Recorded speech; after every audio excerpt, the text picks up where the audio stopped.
Hello दोस्तों, TET maths YouTube channel में आप सभी का स्वागत। और आज हम अधिगम के सिद्धांतों के अंदर, रीट साइकोलॉजी के अंदर अधिगम के सिद्धांत पढ़ रहे थे। हमने थॉर्नडाइक, ठीक है, और पावलोव का सिद्धांत बहुत अच्छे तरीके से पढ़ लिया था। और आज हमें क्या है, एक नया टॉपिक देखना है जिसके अंदर एक नया हम सिद्धांत पढ़ेंगे, जिसके अंदर क्या है, क्रिया प्रसूत अनुबंधन का सिद्धांत, ठीक है, जो कि स्किनर ने दिया था, उसको हम देखेंगे। और इसके साथ ही क्लार्क हल का सिद्धांत भी देखेंगे, उन्होंने क्या सिद्धांत दिया था।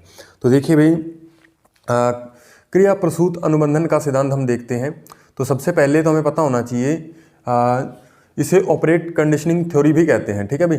तो इसके प्रतिपादक जो है ब्यूरहर्स फ्रेडरिक स्किनर थे। इन्होंने ये सिद्धांत 1938 के अंदर इसका प्रतिपादन किया था, इस सिद्धांत का। बीएफ स्किनर भी इसे कहते हैं, ब्यूरहर्स फ्रेडरिक स्किनर, या फिर बीएफ स्किनर भी कहते हैं इसे, बीएफ स्किनर, ठीक है भाई। अब इसके सिद्धांत के क्या क्या नाम थे? सक्रिय अनुबंधन का सिद्धांत, साधनात्मक सिद्धांत और नियमैतिक अनुबंधन का सिद्धांत, ठीक है भाई, या फिर क्रियात्मक प्रतिबद्धता का सिद्धांत। यहाँ पे लिखा नहीं है मैंने, आप ये भी याद रख लीजिएगा नाम। क्रियात्मक प्रतिबद्धता का सिद्धांत भी इसे कहा जाता है। इसे हम आरएस थ्योरी भी कहते हैं। आरएस थ्योरी मतलब रिस्पॉन्स और स्टिमुलस थ्योरी, ठीक है भाई, क्योंकि इन्होंने सबसे ज़्यादा महत्व जो है वो अनुक्रिया पे दिया था। किस पे दिया? अनुक्रिया पे दिया, ठीक है। पहले थॉर्नडाइक ने जब प्रयोग किए थे अपने, तो थॉर्नडाइक के सिद्धांत में क्या है, उसने महत्व जो दिया था वो था स्टिमुलस, यानी उद्दीपक को उसने महत्वपूर्ण माना था अपने प्रयोग के अंदर। लेकिन यहाँ पे क्या है, स्किनर जो है वो किसको महत्वपूर्ण मान रहा है? अनुक्रिया को महत्वपूर्ण मानता है, ठीक है भाई। अब ये जो सिद्धांत है, इसमें सक्रिय अनुबंधन, साधनात्मक अनुबंधन, नियमैतिक अनुबंधन इसको क्यों कहा जाता है? क्योंकि इसमें क्या है, एक जो भी अधिगम करता है वो उसकी जो है अधिगम में क्या है, सक्रिय भूमिका होती है, महत्वपूर्ण भूमिका होती है, सक्रिय भूमिका निभाता है, क्रिया करते हुए वो सीखता है। इसलिए क्या है, इसे नियमैतिक अनुबंधन भी कहा जाता है, साधनात्मक और सक्रिय अनुबंधन भी इसे कहा जाता है, क्योंकि इसमें अधिगम करता क्या है, स्वयं सक्रिय होकर के सीखता है, विभिन्न अनुक्रियाओं के द्वारा सीखता है। तो इसलिए क्या है, उस पर कोई दबाव, प्रेशर नहीं होता, वो अपनी सक्रिय उसमें भागीदारी रह करके, वो भागीदारी कर करके क्या है, अधिगम के अंदर वो सीखता है। तो इसलिए क्या है, इसे हम सक्रिय अनुबंधन भी कह देते हैं। तो उम्मीद है ये बात आप समझ गए होंगे। अब हम चलते हैं, इसमें कुछ पॉइंट आपको याद रखने हैं। सबसे पहले हमारे पास क्रिया प्रसूत। क्रिया प्रसूत हम किसे कहेंगे वो हमें ध्यान रखना है। क्रिया प्रसूत का मीनिंग क्या होता है? तो सबसे पहले पुनर्बलन से प्रेरित होने वाला व्यवहार, ठीक है, पुनर्बलन से प्रेरित होने वाला व्यवहार, यानी पहले हमें पुनर्बलन को समझना पड़ेगा। पुनर्बलन क्या होता है? पुनर्बलन एक ऐसी, मान लीजिए कोई भी क्रिया हो सकती है, स्थिति हो सकती है, या फिर कोई उपहार हो सकता है, इनाम हो सकता है, जिसको देने से क्या है, वांछित क्रिया, जो हम क्रिया करवाना चाहते हैं उसकी प्रायिकता बढ़ाई जा सके। मान लीजिए हम क्या है, किसी बच्चे को कहते हैं कि आप होमवर्क करके लाइएगा, ठीक है, वो होमवर्क नहीं करके लाता तो हम क्या है, उसे इनाम देते हैं, ठीक है। जब वो होमवर्क करके लाता है तो हम उसे इनाम देते हैं, ठीक है, मान लीजिए चॉकलेट देते हैं, ठीक है। तो अब वो धीरे धीरे क्या है, वो होमवर्क अपना डेली करके लाने लगता है। क्यों? क्योंकि उसे इनाम चाहिए होता है। तो वो जो हम इनाम दे रहे हैं उसे, वो पुनर्बलन का काम करेगा, ठीक है भाई। तो पुनर्बलन क्या है, किसी वांछित क्रिया में क्या करता है, वृद्धि करता है, उसे हम क्या कहते हैं, पुनर्बलन कहते हैं, ठीक है भाई। पुनर्बलन में क्या है, आप उसे मोटिवेशन भी दे सकते हो, आपको इनाम भी दे सकते हो, ठीक है। किसी भी तरीके से आप उसे वांछित क्रिया में आपको क्या करनी है, वृद्धि करनी है। तो वही हमारे पास क्या है, पुनर्बलन होता है। तो पुनर्बलन से प्रेरित व्यवहार, यानी पुनर्बलन के द्वारा, पहले बच्चा होमवर्क खुद करके नहीं ला रहा था, लेकिन जब उसे पुनर्बलन मिलने लगा तो धीरे धीरे पुनर्बलन को प्राप्त करने के लिए धीरे धीरे क्या करता है, वो प्रेरित होता है, काम करने के लिए प्रेरित होता है। तो प्रेरित होने के कारण वो व्यवहार करता है, वांछित क्रिया करता है, जिसे हम क्या कहते हैं, क्रिया प्रसूत कहते हैं। उम्मीद है ये बात आप समझ गए होगी। उसके बाद इसका आधार जो है, थॉर्नडाइक का प्रभाव का नियम, ठीक है। ये किस आधार पे इसने नियम दिया था? तो पहले इसने क्या है, थॉर्नडाइक के प्रभाव के नियम का अध्ययन किया, ठीक है, और उस प्रभाव के नियम के आधार पे क्या है, इसने एक अपना नया नियम दिया, नया क्या सिद्धांत दिया, जिसका नाम क्या है, क्रिया प्रसूत अनुबंधन का सिद्धांत है। इस सिद्धांत में इन्होंने देखा कि प्रभाव, यानी यदि वांछित क्रिया हो रही है और अधिगमकर्ता पे उसका प्रभाव पड़ रहा है, ठीक है, मतलब उसको संतोष प्राप्त हो रहा है वो क्रिया कर करके, ठीक है, तो वो यदि उसे संतोष मिलता है, खुशी होती है, उल्लास होता है, तो वो नेक्स्ट टाइम भी वैसी क्रिया करना चाहेगा। लेकिन यदि उस क्रिया में क्या है, उसे असंतोष का भाव अनुभव होता है, तो वो उस क्रिया को दोहराना नहीं चाहेगा। ठीक है, यानी वहाँ पे क्या है, अनुक्रिया वो कम करेगा। ठीक है, इस तरीके से प्रभाव के नियम का अध्ययन करके इन्होंने ये जो है अपना प्रयोग किए थे। एक तो प्रथम प्रयोग, इसने 2 प्रयोग किए थे। प्रथम प्रयोग इन्होंने 1938 के अंदर सिद्धांत किया था, तो 1938 के अंदर ही प्रथम प्रयोग चूहे पर किया था। दूसरा प्रयोग जो है कबूतर पर लगभग क्या है 1943 के आसपास किया था, 1943 में किया था। वैसे आपको सन वगैरह याद रखने की जरूरत नहीं है, क्योंकि सन वगैरह नहीं पूछे जाते, फिर भी आपको थोड़ा पता होना चाहिए। प्रथम प्रयोग चूहे पर किया, दूसरा प्रयोग जो है वो कबूतर पर किया। ठीक है, 1938 में, 1943 में। अब देखिए भाई, पहला जो प्रयोग है, पहला प्रयोग इसने किस पे किया, चूहे पे किया। चूहे पे कैसे प्रयोग, वो प्रयोग क्या था, एक्सपेरिमेंट क्या था, तो इसने क्या किया, एक भूखे चूहे को लिया। ठीक है, अभी यहाँ पे आपको चित्र भी दिखाएंगे, इस चित्र के अंदर आप देख सकते हो, एक इसने भूखे चूहे को लिया और उसे क्या है, एक बार प्रेसिंग ऑपरेटर्स के अंदर क्या है बंद कर दिया, यानी एक बक्से के अंदर बंद कर दिया। उस बक्से के अंदर बंद करने के बाद उसमें एक खास तरह का बक्सा था जिसके अंदर एक लीवर लगा हुआ था। ठीक है, एक लीवर लगा हुआ था जिस पे क्या है, यदि चूहा अपना पंजा मारेगा, ठीक है, या उसके ऊपर उछल कूद करेगा, तो वहाँ से क्या है, भोजन गिरेगा। ठीक है, भोजन के स्वरूप कुछ अनाज के दाने हो सकते हैं, कुछ और हो सकता है। ठीक है, जिसे वो चूहा खा सकता है। तो इस तरीके का क्या है, एक बॉक्स बनाया गया था स्किनर ने। तो अब स्किनर ने क्या किया, इस चूहे को इस बॉक्स के अंदर रखा, भूखे चूहे को। तो अब भूखा चूहा क्या इधर उधर उछल कूद करने लगा। ठीक है, उसे भूख लग रही थी, तो भूख के कारण वो इधर उधर क्या है, बाहर निकलने की कोशिश करने लगा, भागने लगा इस बॉक्स के अंदर। लेकिन जैसे ही उसका पंजा जो है वो लीवर के ऊपर दबता है, ठीक है, लीवर के ऊपर पंजा आता है तो लीवर दब जाता है, जिसके कारण उसे क्या है, कुछ अनाज के दाने जो हैं वो उस बॉक्स के अंदर आ जाते हैं। ठीक है, वो उन्हें खा लेता है। ठीक है, फिर इधर उधर उछल कूद करता है, फिर वो बॉक्स क्या है, अचानक से लीवर के ऊपर उसका पंजा जाता है, फिर उसके पास कुछ दाने आते हैं, फिर उन्हें खा लेता है, अनाज के दानों को। इस तरीके से क्या है, धीरे धीरे उसको जब भी भूख लगती, अब वो इधर उधर उछल कूद नहीं करता, सीधे ही लीवर को दबा देता और उसके पास भोजन आ जाता, फिर वो अनाज खा लेता। ठीक है, जब अनाज खत्म हो जाता फिर से लीवर को दबा देता, फिर से अनाज आ जाता, यानी धीरे धीरे वो क्या है, एक वांछित क्रिया करना सीख गया। ठीक है भाई, तो इस तरीके से क्या है, पूरा ये जो चूहे का व्यवहार था उसका प्रेक्षण कर रहा था स्किनर। ठीक है, उसके बाद इसने दूसरा प्रयोग किया। दूसरे प्रयोग में क्या है, इसने कबूतर पर किया। ठीक है भाई, तो इसने क्या है, बॉक्स लिया जिसे पिजन बॉक्स कहते हैं। तो उस बॉक्स के अंदर एक कबूतर को रख दिया। ठीक है, भूखे कबूतर को रख दिया। अब वो उसके अंदर भी एक लीवर लगा था कि जब कबूतर जो है वो यदि उस लीवर पे चोंच मारेगा तो वहाँ से क्या है, कुछ अनाज के दाने आएंगे बाहर। ठीक है भाई, तो इस तरीके का कोई बॉक्स बनाया गया था। तो उसमें क्या है, जब कबूतर ने उस लीवर पे चोंच मारी, ठीक है, इधर उधर पहले चोंच मारता रहा, इधर उधर उड़ने की कोशिश करता रहा, लेकिन एक बार क्या है, उसकी चोंच जो है वो लीवर पे लग जाती है, तो वहाँ पे अनाज के कुछ दाने आते हैं जिसे वो खा लेता है। अब वापस से वो अनाज के दाने खाना चाहता है, फिर से उसने चोंच मारी तो फिर से कुछ अनाज के दाने आते हैं, उन्हें भी खा लेता है। इस तरीके से धीरे धीरे क्या है, एक परफेक्ट क्रिया करना वो सीख जाता है, यानी सीधे ही लिवर पे चोंच मार के भोजन प्राप्त करना सीख लेता है। ठीक है, यानी धीरे धीरे क्या हुआ, आप देखोगे तो इसमें पुनर्बलन के रूप में उसे क्या है, अनाज के दाने मिल रहे थे चूहे को और एक कबूतर को। ठीक है भाई, दोनों को क्या है, अनाज के दाने प्राप्त हो रहे थे पुनर्बलन के तौर पे। अब धीरे धीरे जब उन्हें पुनर्बलन मिलता था, जब वो वांछित क्रिया करते थे, वांछित क्रिया का मतलब वो सही क्रिया करते थे, लिवर को दबाते थे, तो उन्हें क्या है, अनाज के दाने मिलते थे। तो धीरे धीरे वो वांछित करने की उनकी जो वांछित क्रिया थी उसकी प्रायिकता बढ़ गई, मतलब वो वांछित क्रिया बार बार करने लगे। ठीक है, वो क्रिया को सीख चुके थे, उस क्रिया को करना। ठीक है, तो इसे क्या है, क्रिया प्रसूत व्यवहार कहा स्किनर ने। तो इस व्यवहार के कारण क्या है, हम किसी भी बच्चे को पुनर्बलन के द्वारा, ठीक है, पुनर्बलन के द्वारा धीरे धीरे क्या है, सिखा सकते हैं। ठीक है भाई, कोई भी हम ज्ञान देना चाहें तो उसे ज्ञान दिया जा सकता है, वो उसमें खुद इन्वॉल्व हो जाएगा और हम उसे पुनर्बलन देंगे, जब हमें आवश्यकता पड़ेगी उसको पुनर्बलन देते रहेंगे। ठीक है, तो इस तरीके से वो क्या है, बच्चा जो है सीख जाता है। इस तरीके से स्किनर ने ये सिद्धांत दिया था। अब देखिए, शिक्षा के क्षेत्र में सबसे पहले आप यहाँ पे 2 बातें और ध्यान रखोगे। पुनर्बलन देने वाले प्रथम मनोवैज्ञानिक बीएफ स्किनर थे।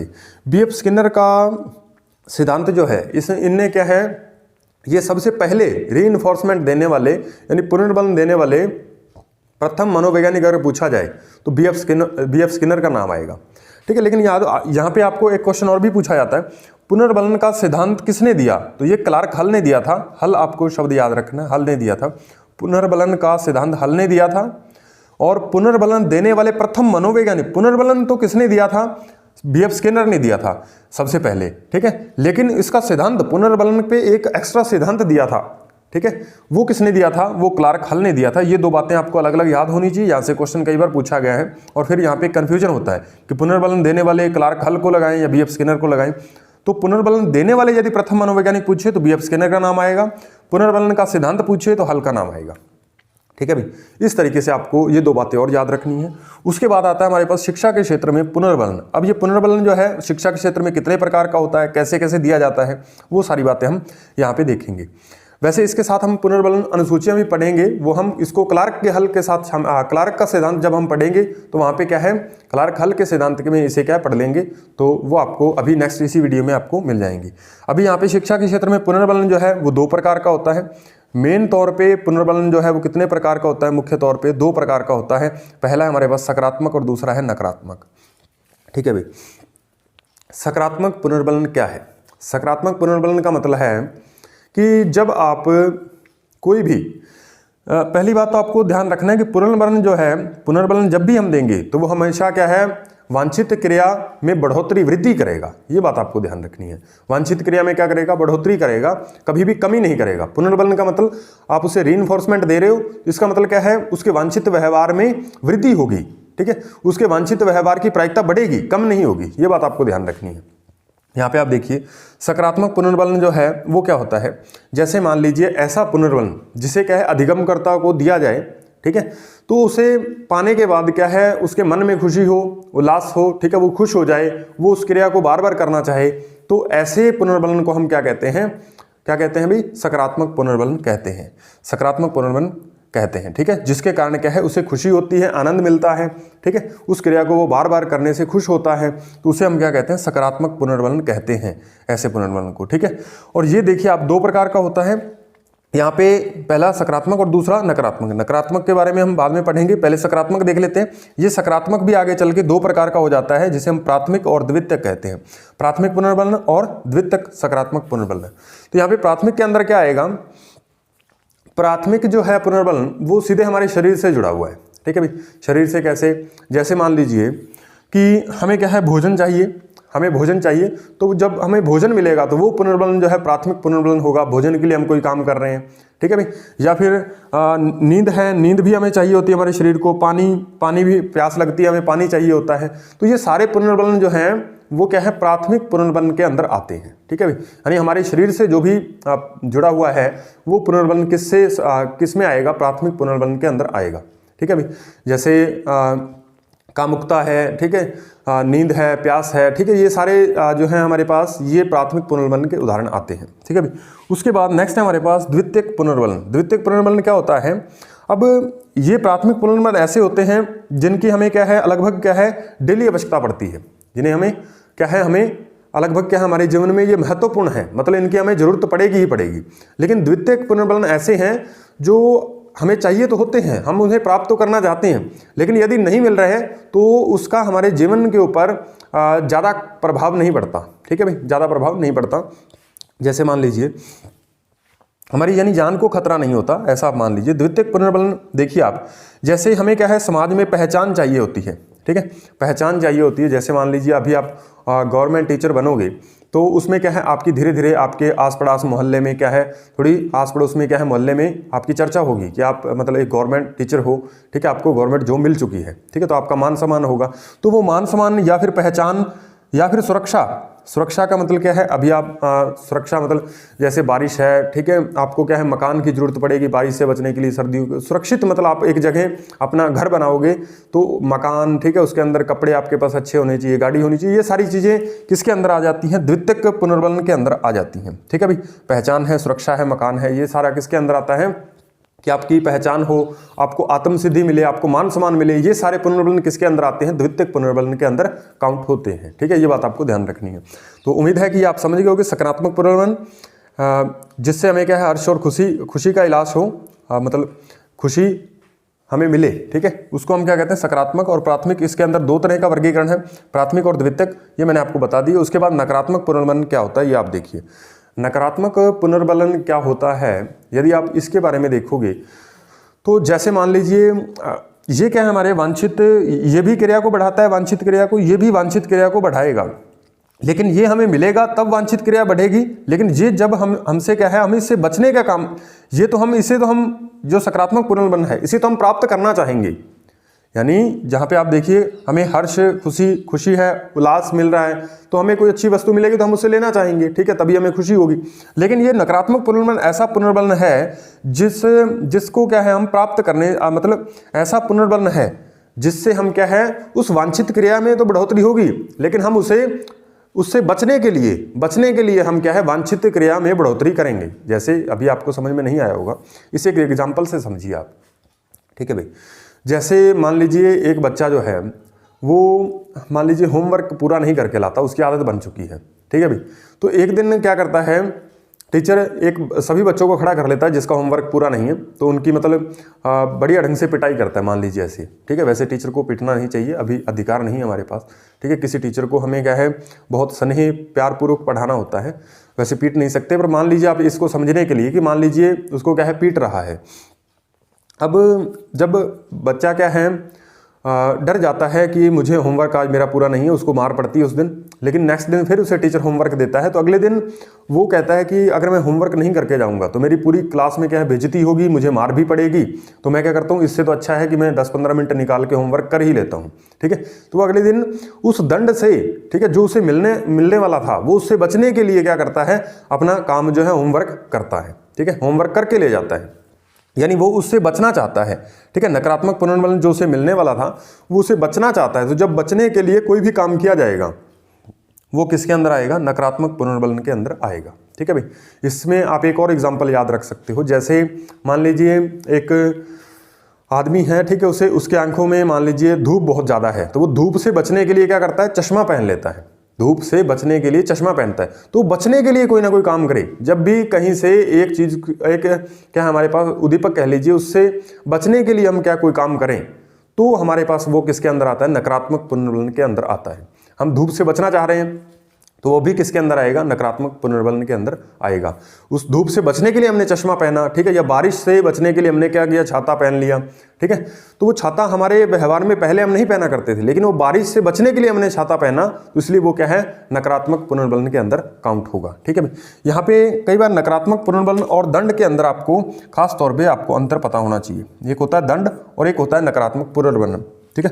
पुनर्बलन जहां पे भी शब्द आएगा उसका मतलब क्या है, वांछित क्रिया में आपको बढ़ोतरी करने को कह रहा है, यानी वांछित क्रिया में बढ़ोतरी होगी, ठीक है। जैसे बच्चे को मार पड़ने वाली थी तो वो अब क्या है डेली होमवर्क अपना पूरा करके ले जाने लगा, लेकिन उसकी क्रिया में वृद्धि हुई। पहले वो होमवर्क नहीं करता था, वो रोज डेली होमवर्क क्या पूरा करके ले जाने लगा। लेकिन दंड का मतलब क्या है, और पुनर्बलन, एक और पुनर्बलन के आप बारे में बात याद रखोगे। पुनर्बलन जो है वो क्या है, जब भी हमारे पास अधिगम से आप कह सकते हो या फिर व्यवहार से पहले दिया जाता है, ठीक है, व्यवहार के बीच में दे सकते हो या फिर पहले दे सकते हो, ठीक है। कई बार पुनर्बलन बाद में भी दिया जाता है, लेकिन दंड हमेशा क्या है, व्यवहार के बाद में दिया जाता है, व्यवहार के पहले नहीं भी दिया जा सकता, ठीक है। तो दंड जो है, ये बात आपको ध्यान रखनी है, जब कोई काम हो जाएगा, ठीक है, तो उसके बाद ही हम उसे दंड दे सकते हैं यदि वो गलत हुआ है, ठीक है, तो तब हमें क्या दंड की जरूरत पड़ती है। लेकिन पुनर्बलन के अंदर क्रिया हमेशा बढ़ेगी, और दंड जो है ये क्या है, वांछित क्रिया को कम करने के लिए, ठीक है, अवांछित क्रिया हो सकती है, उसे हम क्या कम करना चाहते हैं। मान लीजिए एक बच्चा गालियां देता है, तो उसे दंड के तौर पे मान लीजिए हम कोई भी सजा देते हैं, तो वो सजा है, दंड है, वो क्या है, उसके गालियां निकालने के बाद हमने क्या है उसके व्यवहार में परिवर्तन करना चाहते हैं, फिर हमने उसके दंड में परिवर्तन लाने के लिए क्या है, उसके व्यवहार में परिवर्तन लाने के लिए उसको क्या है दंड दिया। तो ये जो दंड दे रहे हैं हम उसके व्यवहार को पहले प्रेक्षण कर रहे हैं, उसके बाद दे रहे हैं, ठीक है। तो पहली बात तो दंड बाद में दिया जाता है, पुनर्बलन पहले भी दिया जा सकता है और कार्य के बीच में भी दे सकते हैं, ठीक है। तो यहाँ पे आपको ध्यान रखना, दंड जो है वो आपको कार्य के बाद में ही देना है, ठीक है, दिया जाता है। अब दंड जो है वो हम क्या है, बच्चे से बच्चा मान लीजिए उसे दंड मिलेगा तो वो अपने वांछित क्रिया में जो पहले वो क्रिया कर रहा था, ठीक है, मान लीजिए अवांछित थी वो क्रिया, हमें उसे नहीं करनी चाहिए लेकिन फिर भी वो कर रहा था, तो उस क्रिया में हम कमी लाने के लिए दंड दे रहे हैं। लेकिन पुनर्बलन हम क्या है, वो जो क्रिया करता है उसमें वृद्धि लाने के लिए देते हैं। ये बात आपको ध्यान रखनी है, दंड और पुनर्बलन दोनों चीजें अलग हैं, दंड और नकारात्मक पुनर्बलन दोनों चीज़ें अलग हैं, ये बात आपको ध्यान होनी चाहिए। ठीक है, दंड जो है वो क्रिया में कमी करेगा और पुनर्बलन चाहे वो नकारात्मक हो सकारात्मक हो हमेशा क्या है, क्रिया के अंदर वृद्धि ही करेगा, ये बात आपको ध्यान रखनी है। जहाँ पे भी क्रिया के अंदर वृद्धि हो रही है, ठीक है, वो हमारे पास क्या है, पुनर्बलन के अंदर काउंट होगी। यदि क्या है, हम उससे बचने के लिए, ठीक है, कोई भी हमारे पास मान लीजिए नकारात्मक पुनर्बलन क्या है, बचने के लिए कोई जब हम क्रिया करते हैं, किसी पुनर्बलन से बचने के लिए जब क्रिया की जाती है तो नकारात्मक पुनर्बलन है। ठीक है, हम उसे प्राप्त करना चाहते हैं तो वो सकारात्मक के अंदर, और दंड का मतलब क्या है, वो ये क्रिया में कमी ही करेगा, ये तो बढ़ोतरी करेगा ही नहीं। ठीक है, ये बात आपको ध्यान रखनी है। उसके बाद देखिए नेक्स्ट है हमारे पास कि ये जो बी एफ स्किनर का नियम, वैसे इसके अंदर एक दो चीज़ें हमारे पास रह गई। ठीक है, एक तो है शेपिंग की अवधारणा और एक है चेनिंग की अवधारणा। ठीक है, आकृतिकरण है और चेनिंग की अवधारणा है, उसको हम अभी इसके बाद में देखेंगे। तो पहले आप ये देखिए कि इसका शैक्षिक निहितार्थ क्या है। शैक्षिक निहितार्थ का मतलब क्या होता है कि इसका शिक्षा के क्षेत्र में उपयोग क्या है, ये आप देखिए। इसमें सबसे पहला पॉइंट है कि पहला पॉइंट क्या कह रहा है कि बालकों में वांछित व्यवहार को विकसित किया जा सकता है। तो मैंने अभी बताया कि बालकों में यदि हम कोई अच्छी आदतों का विकास करना चाहते हैं, ठीक है, तो धीरे धीरे क्या है, हम उसे पुनर्बलन देते जाएंगे कि बहुत अच्छा काम कर रहा है, ये बहुत अच्छा व्यवहार है, ये बहुत अच्छा लड़का है, बहुत अच्छी लड़की है, तो वो धीरे धीरे क्या है, उसी रास्ते पे आगे चलना स्टार्ट कर देगा। ठीक है, तो इसे हम कहते हैं बालकों में वांछित व्यवहार को विकसित किया जा सकता है इस सिद्धांत के द्वारा। पुनर्बलन का मतलब ये नहीं होता कि हर एक बार हम उसे इनाम ही दें, उसे प्रोत्साहन भी दे सकते हैं, उसे मोटिवेट भी कर सकते हैं, वो भी पुनर्बलन के अंदर ही काउंट होता है। ठीक है, दूसरा है हमारे पास सफल कार्य व्यवहार के लिए तत्काल पुनर्बलन दिया जाना। ये इसका मतलब जब भी कोई कक्षा के अंदर बच्चा कुछ याद करके आता है, ठीक है, कोई बढ़िया काम करता है, तो हमें क्या है, उसको तत्काल ही पुनर्बलन देना चाहिए। ठीक है भाई, तत्काल पुनर्बलन देने का मतलब क्या है, मान लीजिए बच्चा पूरा कॉन्सेप्ट याद करके आया या कुछ अच्छी बातें कर रहा है, तो हमें उसको शाबाश उसी वक्त कहना चाहिए। ठीक है, उसे मतलब कुछ दो चार शब्द ऐसे कहने चाहिए जिससे उसको मतलब अच्छा फील हो। ठीक है, कि बहुत बढ़िया है, तूने काम किया, और इस तरीके से आपको क्या है, सभी क्लास को याद करके आना चाहिए। ठीक है, ऐसी कुछ भी बातें हो सकती हैं। तो ऐसी बातें हमें क्या है, उसी को उसी वक्त कह देनी है जब वो काम कर रहा है। जब वो मान लीजिए आप चेक कर रहे हो उसकी कॉपी, तो उसने अच्छा काम किया है, तो आपको उसी वक्त उसको क्या है, पुनर्बलन देना है। ऐसे नहीं कि आप उसकी कॉपी तो आज चेक कर रहे हो लेकिन महीने बाद बता रहे हो कि उसने एक दिन बढ़िया काम किया था। ठीक है, तो फिर वो पुनर्बलन अच्छा नहीं होगा। ठीक है, तो हमें क्या है, तत्काल ही पुनर्बलन देने की कोशिश करनी चाहिए। उसके बाद तीसरा है शिक्षण मशीन का भी विकास जो है वो इसी सिद्धांत के आधार पर किया गया। चौथा है हमारे पास अभिकर्मित अनुदेशन 1954 में शिक्षा के क्षेत्र में आया। ये भी किस पे आधारित था, अभिकर्मित अनुदेशन क्या होता है अभी हम आगे देखेंगे। तो अभिकर्मित अनुदेशन जो है वो 1954 के अंदर शिक्षा के क्षेत्र में इसका वृहद रूप में उपयोग किया जाने लगा। तो ये भी क्या है, किस पे आधारित था, ये क्रिया प्रसूत सिद्धांत के ऊपर आधारित था। ठीक है, पांचवा है हमारे पास कि गणित में पहाड़े व भाषा में वर्तनी। ठीक है, भाषा में वर्तनी जो है वो शुद्धिकरण जो है वो भी किसके आधार पे किया जा सकता है, क्रिया प्रसूत अनुबंधन के सिद्धांत से किया जा सकता है। कैसे, मान लीजिए बच्चा क्या है, 2 का पहाड़ा बोल रहा है, 3 का पहाड़ा बोल रहा है, तो उसे हम कहते हैं शाबाश। ठीक है, तो वो थोड़ा मोटिवेट होगा, उसे पुनर्बलन मिलेगा और धीरे धीरे वो क्या है, आगे पहाड़े याद करके आने लगेगा। ठीक है, मान लीजिए एक बच्चा आधी स्पेलिंग बोल देता है, तो हम उसे बीच में एक आधा अक्षर बता देते हैं। ठीक है, मान लीजिए एलिफेंट की स्पेलिंग बोल रहा है, वो मान लीजिए ए से स्टार्ट कर देते हैं, ALE। ठीक है, तो हम उसे बताएंगे ELE होता है। ठीक है, तो वो एक शब्द बताना उसके लिए पुनर्बलन का काम करेगा और वो आगे पूरी स्पेलिंग हो सकता है बता दे। ठीक है, नहीं तो वो उसे नेक्स्ट टाइम याद करके आने की कोशिश जरूर करेगा। ठीक है, इस तरीके से यह क्या है, हमारे भाषा में वर्तनी में इसका उपयोग किया जा सकता है। और छठा जो है, अभिप्रेरणा के महत्व पर बल देता है। ठीक है, ये अभिप्रेरणा के महत्व पर बल देता है, मोटिवेशन पे बल देता है कि आप बच्चों को मोटिवेशन करके पढ़ाइए। उसके बाद आता है हमारे पास अभिकर्मित अनुदेशन। ठीक है, ये अभिकर्मित अनुदेशन क्या होता है, शिक्षक निश्चित पाठ्यवस्तु का निर्माण करता है और बालक अपनी गति से सवय सीखता है। ठीक है, ये मतलब अभिकर्मित अनुदेशन एक इस प्रकार का शिक्षा कार्यक्रम है। ठीक है, शिक्षा व्यवस्था है आप कह सकते हो, जिसके अंदर क्या है, शिक्षक का काम होगा कि वो जो पाठ्य वस्तु उसे पढ़ानी है उसका वो निर्माण करे, बढ़िया ढंग से उसे तैयार करे, और तैयार करने के बाद बालक उसको क्या है, अपनी गति से और सवय करके सीखे। ठीक है। ऐसे नहीं वो टीचर ही सब कुछ बताया जा रहा है, टीचर को पाठ्य वस्तु अपनी इस तरीके से प्रेजेंट करनी होती है कि बच्चा खुद क्या है उसमें इन्वॉल्व होता हुआ सीखे, यानी खुद उसमें शामिल होता हुआ बच्चा अपनी गति से सीखे। यदि कोई धीरे सीख रहा है तो वो हो सकता है कम सीख रहा है तो अपनी गति से सीखता रहे, जो जल्दी से सीख सकता है वो अपनी गति से सीखता रहे। तो इस प्रकार की शिक्षा व्यवस्था को हम क्या कहते हैं, अभिकर्मित अनुदेशन कहते हैं। ये अभिकर्मित अनुदेशन जो है वो कितने प्रकार का होता है, 4 प्रकार का होता है। इसमें हमारे पास पहला है रेखीय अभिकर्मित अनुदेशन, ठीक है। रेखीय अभिकर्मित अनुदेशन कई बार यहाँ से क्वेश्चन पूछा गया है। रेखीय अभिकर्मित अनुदेशन किसने दिया था, B.F. स्किनर ने दिया था, ठीक है भाई। जिसने क्रिया प्रसूत अनुबंधन का सिद्धांत दिया उसी ने क्या है रेखीय अभिकर्मित अनुदेशन भी दिया था, ठीक है भाई। इसे स्किनर ने दिया था और ये जो है वो पुनर्बलन पे आधारित है, ठीक है। इसे स्किनर ने दिया, ये पुनर्बलन पर आधारित है। इसे क्या है लघु पदों का सिद्धांत भी कहते हैं, लघु पदों का सिद्धांत भी कहते हैं। क्यों कहते हैं अभी बताएंगे।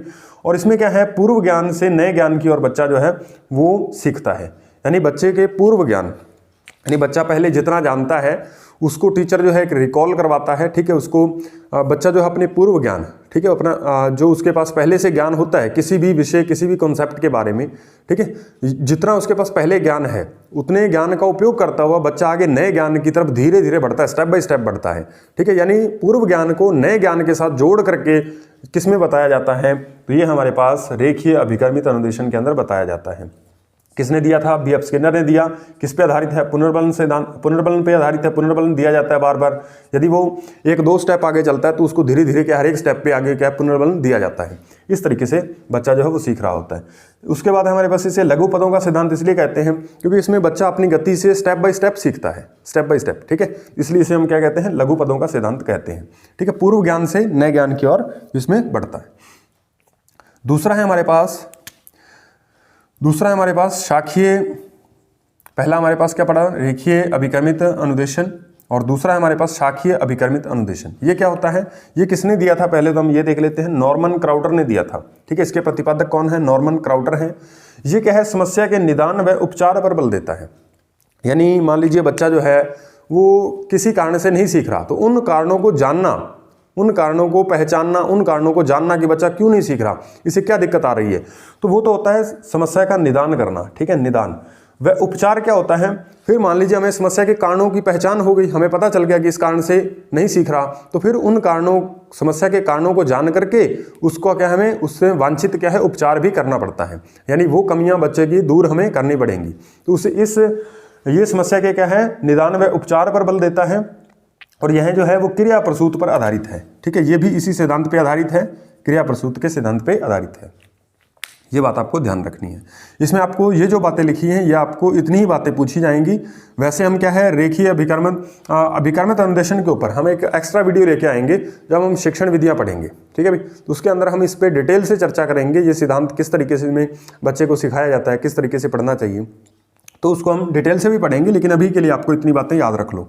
यह समस्या के निदान व उपचार पर बल देता है, क्रिया प्रसूत पर आधारित है। उसके बाद तीसरा है हमारे पास मैथेटिक्स अभिकर्मित अनुदेशन, ठीक है। मैथेटिक्स अभिकर्मित अनुदेशन ये जो है वो गिलबर्ट ने दिया था, गिलबर्ट महोदय ने ये जो है दिया था। उसके बाद ये जो है विषय वस्तु पर स्वामित्व, यानी यदि बच्चा जो है मैथेटिक्स अभिकर्मित अनुदेशन के द्वारा सीख रहा है तो उसे क्या है विषय वस्तु का संपूर्ण ज्ञान हो जाएगा, वो विषय वस्तु पर स्वामित्व स्थापित कर सकता है, ठीक है। विषय वस्तु को गहराई में जाके डेप्थ में जाकर के सीख सकता है, सारे उसके बढ़िया ढंग से कॉन्सेप्ट जो है वो क्लियर हो सकते हैं यदि वो कहे मैथेटिक्स अभिकर्मित अनुदेशन के द्वारा सीखेगा। तो किसने दिया था, गिलबर्ट ने दिया था। इसका मुख्य गुण क्या है कि विषय वस्तु पर बालक जो है स्वामित्व हासिल कर सकता है। इसमें 3 नियमों का उपयोग किया जाता है। पहला है श्रृंखला का नियम। श्रृंखला का नियम मैंने आपको बता दिया था जब हम गहने का सिद्धांत पढ़ रहे थे कि जब स्टेप बाय स्टेप इसमें सीखा जाता है। और सामान्यकरण का नियम, जनरलाइजेशन, ठीक है।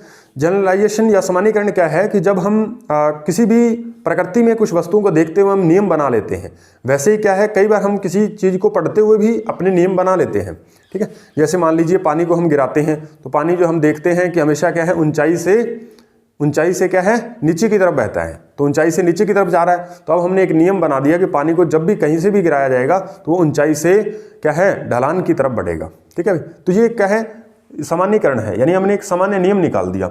उसके बाद है हमारे पास तीसरा विभेदीकरण। विभेदीकरण का नियम, यानी यदि दो कॉन्सेप्ट एक जैसे मिल रहे हैं तो उनमें फिर भी कोई ना कोई विभेद होता है, उस विभेदीकरण के द्वारा हम क्या इसे पहचान सकते हैं, फिर वो हमारा ज्ञान जो है वो बढ़िया ढंग से क्लियर हो जाए। उसके बाद चौथा है हमारे पास कंप्यूटर अभिकर्मित अनुदेशन। कंप्यूटर अभिकर्मित अनुदेशन क्या होता है, इसके अंदर क्या है, कंप्यूटर के अंदर इसमें कंप्यूटर की हेल्प ली जाती है। टीचर क्या करता है, कंप्यूटर में प्रोग्राम इस तरीके से बनाता है कि बच्चा उसमें स्टेप बाय स्टेप आगे बढ़े और खुद अधिगम कर पाए। ठीक है, पहले क्या है, उस पाठ्य वस्तु जो उसे पढ़ानी है उसका पूरा विवरण दिया जाता है। ठीक है, पहले पृष्ठ पे क्या है, पाठ्य वस्तु जो उसे पढ़ानी है उसके बारे में पूरी डिटेल दी जाती है। फिर उसके साथ क्या है, आगे स्टेप बाय स्टेप क्वेश्चन भी होते हैं। ठीक है, क्वेश्चन होते हैं, जितनी पाठ्य वस्तु पढ़ लेता है कंप्यूटर में उतने ही क्वेश्चन उसे हल करने पड़ते हैं। ठीक है, फिर मान लीजिए कोई क्वेश्चन वो गलत कर देता है तो उसके आंसर भी उसमें दिए होते हैं कि इसका सही आंसर ये था, आपने ये चुना है, ये गलत है। ठीक है, इस तरीके का जो अभिकर्मित अनुदेशन है उसे हम क्या कहते हैं, कंप्यूटर आधारित अभिकर्मित अनुदेशन कहते हैं। तो इस तरीके से हमें ये सिद्धांत को हमने पढ़ लिया। अब इसमें दो कॉन्सेप्ट और रह रहे हैं, वो भी आपको सीखने हैं, तो चलिए हम उसको भी देख लेते हैं।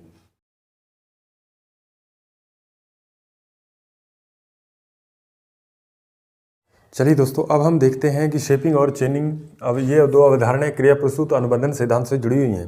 तो ये दो अवधारणाएं क्या क्या हैं, इनके बारे में देखते हैं। तो चेनिंग का मीनिंग क्या है कि जैसे हमारे पास कोई चेन होती है, ठीक है, उसके अंदर क्या है, प्रत्येक कड़ी, यानी बहुत सारी कड़ियाँ जुड़ी होती हैं, बहुत सारी कड़ियाँ जुड़ के ही पूरी चेन का निर्माण होता है। तो यहाँ पे आप देखिए चेन का निर्माण में क्या है, प्रत्येक कड़ी क्या है, भाग ले रही है। ठीक है, तो चेन की शुरुआत कैसे होगी, यदि हमने पहली कड़ी को जोड़ा, फिर उसके साथ हमें दूसरी कड़ी जोड़नी पड़ेगी, फिर तीसरी, फिर चौथी, फिर पांचवी, फिर ऐसे ऐसे सारी कड़ियां हमें जोड़नी पड़ेंगी। तो यहाँ पे आप देखिए चेनिंग की अवधारणा क्या है। चेनिंग की अवधारणा के अंदर जब हम कोई भी क्रिया करते हैं, ठीक है, हमने मान लीजिए एक क्रिया की, फिर दूसरी, फिर तीसरी, ऐसे हम क्रियाएं करते जाते हैं। किसी भी व्यवहार को सीखने के लिए हम क्या है, अधिगम करने के लिए अलग अलग क्रियाएं करते हैं। तो उसमें क्या है, दूसरी क्रिया पहले से जुड़ी होती है, तीसरी क्रिया दूसरी क्रिया से जुड़ी होती है, चौथी क्रिया तीसरी से जुड़ी होती है। यानी प्रत्येक आगे वाली क्रिया क्या है, अपने पीछे आने वाली क्रिया से उसका वास्ता होता है, जुड़ी होती है उससे। ठीक है, उससे रिलेशन होता है। तो यहाँ पे आप देखिए, यानी पहली जो हमने रिस्पॉन्स, पहली बार हम क्या है कोई क्रिया करेंगे तो उसके बाद क्या है, हमें स्टिमुलस मिलेगा। उसके बाद फिर क्या है, दूसरी, फिर क्या, फिर हमें क्या करने पड़ेगी, फिर हमें रिस्पॉन्स करना पड़ेगा, फिर रिस्पॉन्स, फिर स्टिमुलस, फिर रिस्पॉन्स, इस तरीके से चलती जाएगी। तो यहाँ पे आप देखो, जो पहली क्रिया थी उसके बाद हमारे पास क्या, स्टिमुलस मतलब उद्दीपक बाद में आया, पहले हमने क्रिया की उसके बाद में उद्दीपक आया। तो यहाँ पे आप देखिए, ये जो पहली वाली क्रिया थी, ये उद्दीपक जो है अब नेक्स्ट क्रिया के लिए, यहाँ पे आप देखिए, पहले हम क्या है कोई भी क्रिया करेंगे, फिर हमारे पास क्या है स्टिमुलस आएगा, फिर हम क्या क्रिया करेंगे, फिर स्टिमुलस, इस तरीके से आर एस चलता जाएगा। ठीक है भाई, अब देखिए यहाँ पे पहली बार जब हमने रिस्पॉन्स किया, फिर हमें स्टिमुलस मिला, फिर हमने आगे वाली क्रिया की। तो आगे वाली क्रिया करने से पहले ये जो स्टिमुलस था, अब ये रिस्पॉन्स में चेंज हो जाएगा, यानी ये क्या बन जाएगा, रिस्पॉन्स बन जाएगा। ये रिस्पॉन्स बन गया। फिर उसके बाद क्या है, रिस्पॉन्स हमने किया, फिर आगे क्या है, ये जो रिस्पॉन्स है ये आगे वाली क्रिया के लिए स्टिमुलस का कार्य करेगा। जैसे अभी ये बात आपको शायद समझ में ना आई हो, इस एग्जाम्पल से आप इसे बहुत बढ़िया ढंग से समझ सकते हो। जैसे मान लीजिए आप कोई भी किसी भी गीत को याद कर रहे हो, मान लीजिए आप कविता याद कर रहे हो, तो कविता की आप पहली पंक्ति जब आप याद कर लेते हो, ठीक है, तो मान लीजिए आपको एक कविता याद है, आप कविता को सुना रहे हो, ठीक है, अपने दिमाग में रिकॉल कर रहे हो, कैसे भी है, तो उसमें जो आप पहली पंक्ति बोलोगे, उसके बाद आप दूसरी पंक्ति तब बोलोगे जब पहली क्रिया का एंड हो जाएगा। ठीक है, पहले ही जो आपने अनुक्रिया की वो समाप्त होने वाली होगी, तो आप दूसरी क्रिया तभी स्टार्ट करोगे। ठीक है, तो पहली क्रिया के बाद आप दूसरी क्रिया, पहली क्रिया जब समाप्त हुई तो वो ही क्या स्टिमुलस बन जाएगी दूसरी क्रिया करने के लिए।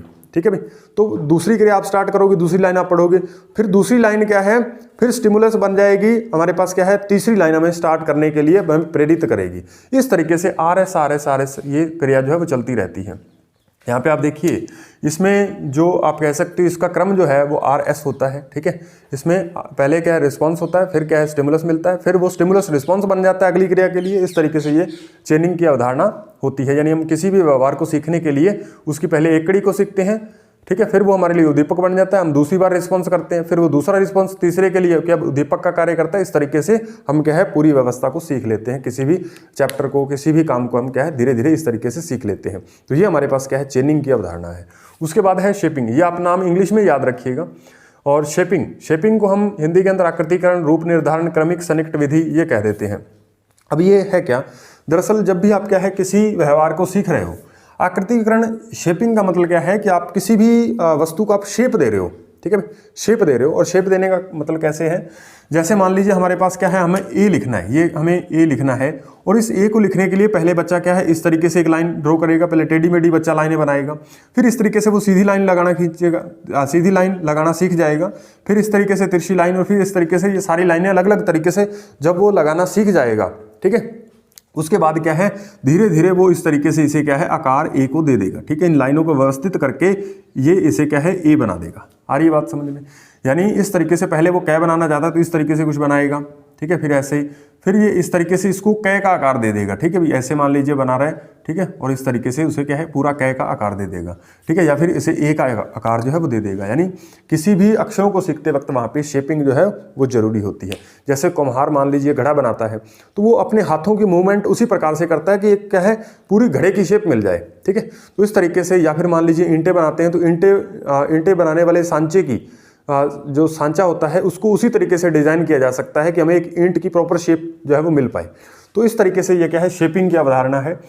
तो इसको अलग अलग नाम से पुकारा जाता है हिंदी के अंदर, लेकिन आप इंग्लिश वाला नाम यहाँ पे याद रखोगे, शेपिंग, ठीक है भाई।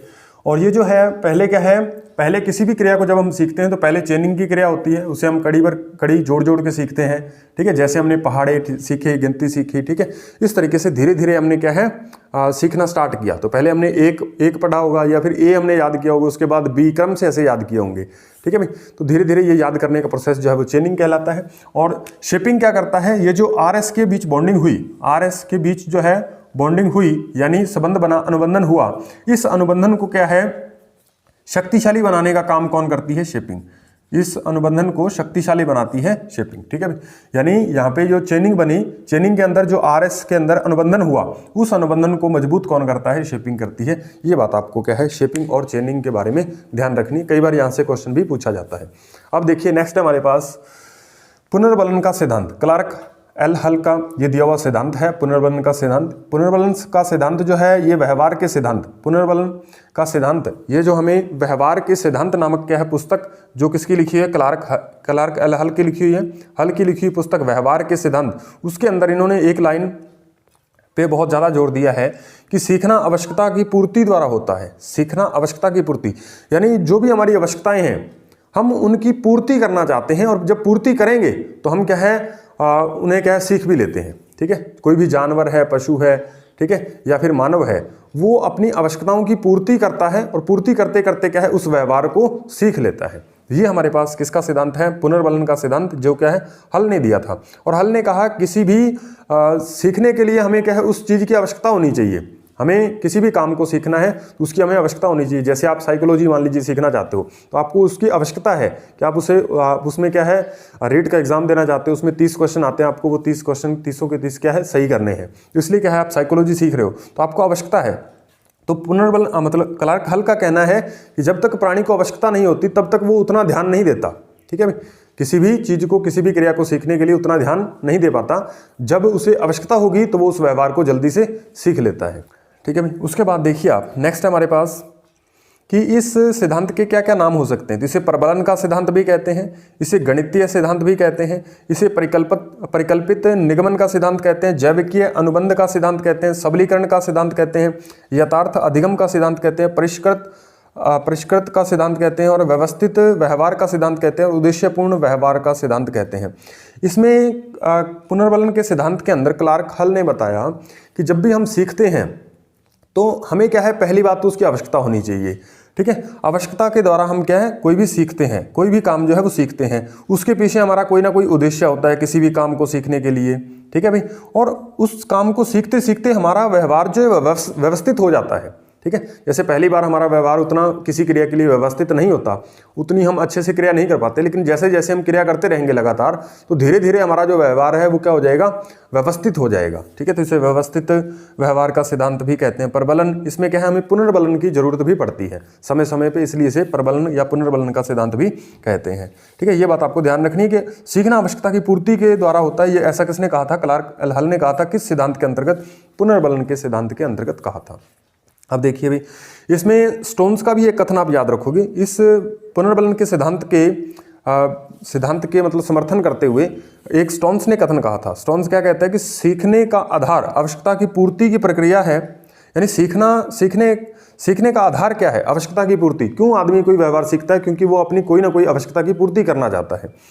आवश्यकता की पूर्ति है, यदि कोई कार्य पशु या फिर मानव किसी आवश्यकता की पूर्ति के लिए करता है, किसी आवश्यकता की पूर्ति के लिए करता है तो वह इसे सीख लेता है। मान लीजिए कोई भी व्यवहार जो है जब आदमी अपनी आवश्यकता की पूर्ति के लिए करेगा तो वो उसे क्या है? सीख भी लेता है।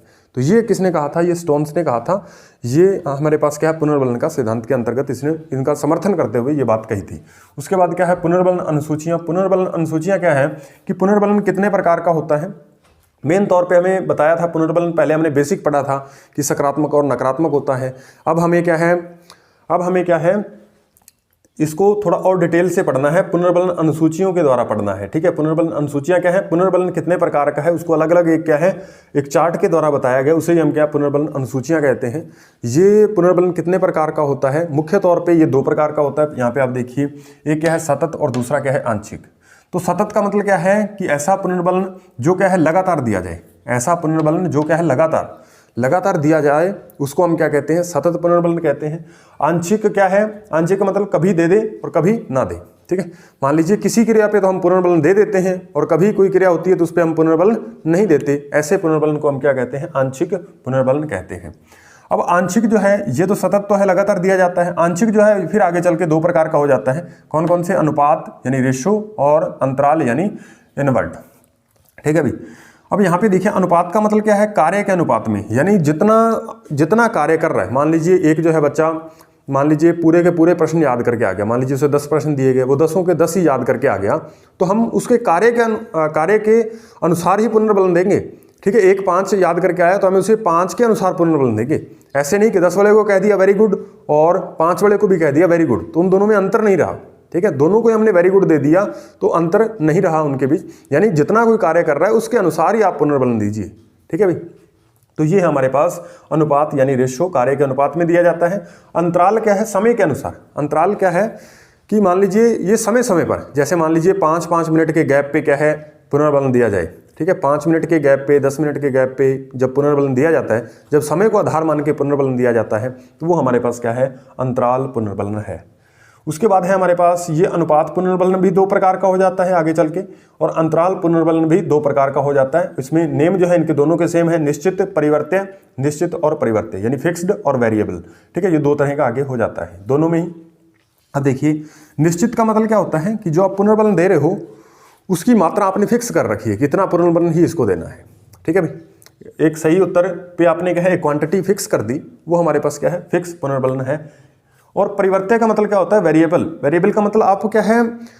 उसकी मात्रा आपने फिक्स नहीं की, आप क्या है उससे अपने अकॉर्डिंग क्या है पुनर्बलन को चेंज भी कर सकते हो। ठीक है, ज़्यादा या फिर कम कर सकते हो, उसे हम कहते हैं वेरिएबल पुनर्बलन कहते हैं। ठीक है, यहाँ पे भी निश्चित और परिवर्त्य होता है। ठीक है, ये बात आपको ध्यान रखनी है। तो ये थी हमारे पास पुनर्बलन अनुसूची क्या होती है। क्लार्क हॉल ने पुनर्बलन के बारे में इस तरीके से हमें बताया था। अब देखिए नेक्स्ट हमारे पास कि इसके शिक्षा के क्षेत्र में क्या क्या उपयोग हैं। तो ये सिद्धांत जो है आवश्यकताओं पर बल देता है। ये कहता है कि जब हम आदमी को आवश्यकता होगी तभी वो सीखेगा। ठीक है, तो इसने क्या है जैविकी आवश्यकताओं के बारे में, जैसे इस सिद्धांत को देते वक्त इसने क्या है ये मतलब माना था कि जैसे हम क्या है अपनी आवश्यकता, जैसे भूख है, प्यास है, उसको शांत करने के लिए हम क्या कोई ना कोई क्रिया करते हैं, फिर धीरे धीरे उस काम को हम सीख लेते हैं। तो इस तरीके से क्या है ये आवश्यकताओं पर बल देता है। कहता है कि जब किसी व्यक्ति को, प्राणी को कोई ना कोई आवश्यकता होगी तभी वो क्या सीखेगा। पाठ्यक्रम निर्माण में सहायक, ये कहता है कि पाठ्यक्रम जब भी आप बना रहे हो तो उसमें इस जो सिद्धांत की है महत्वपूर्ण भूमिका होती है। कैसे? जब आप कोई भी पाठ्यक्रम का निर्माण करते हो तो आपको ये ध्यान रखना है कि वो पाठ्यक्रम जो है वो समाज की आवश्यकताओं की पूर्ति कर सके, कि समाज किस तरह का एक विद्यार्थी चाहता है। ठीक है, उस समाज में किस तरह का विद्यार्थी हमें देना चाहिए। ठीक है, देश हित में कैसे हमें विद्यार्थी देने चाहिए, विद्यार्थियों के अंदर कौन कौन से गुण होने चाहिए, या एक विद्यार्थी के अंदर क्या क्या क्वालिटी होनी चाहिए, बच्चों को ध्यान में रख करके पाठ्यक्रम बनाया जाता है। ठीक है, यानी सारे फैक्टर का हमें क्या है ध्यान रख करके फिर पाठ्यक्रम निर्माण करना होता है। यानी सभी की आवश्यकताओं का हम क्या है इस पाठ्यक्रम निर्माण में, बच्चे की आवश्यकताओं, समाज की आवश्यकताओं, ठीक है, उसे कितना ज्ञान होना चाहिए, यानी सभी की पूर्ति करके हम पाठ्यक्रम निर्माण में भी इसका उपयोग लेते हैं। पुनर्बलन पर विशेष ध्यान देता है, ये मैंने आपको बता ही दिया। और उच्च स्तर के लिए उपयोगी, ठीक है। यानी बड़े स्तर की बड़ी कक्षाओं के लिए ये सिद्धांत जो है वो ज़्यादा उपयोगी है। तो इस वीडियो को अब यहीं पे एंड करते हैं। हमने इस वीडियो के अंदर 2 सिद्धांत पढ़े, एक तो क्रिया प्रसूत अनुबंधन जो कि स्किनर का है, और पुनर्वलन का सिद्धांत क्लार्क एल हल का है। ये दोनों सिद्धांत में आपको इतना कुछ अगर याद है तो ये आप पक्का मान सकते हो कि यहाँ से कोई भी क्वेश्चन आता है तो आप आसानी से उसे कर पाओगे। तो आप क्या है, इसके साथ यदि आपके पास कोई बुक्स है तो आप उसमें से क्वेश्चन देखिएगा, क्वेश्चन लगा के देखिएगा, तो आप क्या है 90 से 95% क्वेश्चन जो है आप आसानी से हल कर पा रहे होगे। बाकी 3-4% या आप कह सकते हो 30 क्वेश्चनों में 3 या 4 क्वेश्चन ऐसे भी आते हैं जो आपको अपने माइंड के अकॉर्डिंग आपको सही करने होते हैं। ठीक है, उनका सोल्यूशन आपको कहीं नहीं मिलेगा, उनके फैक्ट्स आपको नहीं मिलेंगे, वो आपको अपनी सोच या समझ के आधार पर उनके आंसर करने होते हैं। ठीक है, तो वो आप यदि इनको डिटेल से पढ़ लेते हो, यदि आपने इसको अच्छे से समझ लिया है तो आप क्या है निश्चित ही अच्छे तरीके से कर पाओगे उन क्वेश्चनों को। तो उम्मीद है ये वीडियो आपके लिए बेहद बेनिफिशियल रहेगी, और मिलते हैं नेक्स्ट वीडियो में। और यदि आप हमारे यूट्यूब चैनल पर नए हैं तो इसे सब्सक्राइब करना मत भूलिएगा, और साथ में बेल आइकन को प्रेस कीजिएगा ताकि हमारे जो नए आने वाले वीडियोज़ हैं उसका नोटिफिकेशन आप तक पहुँच पाए। धन्यवाद।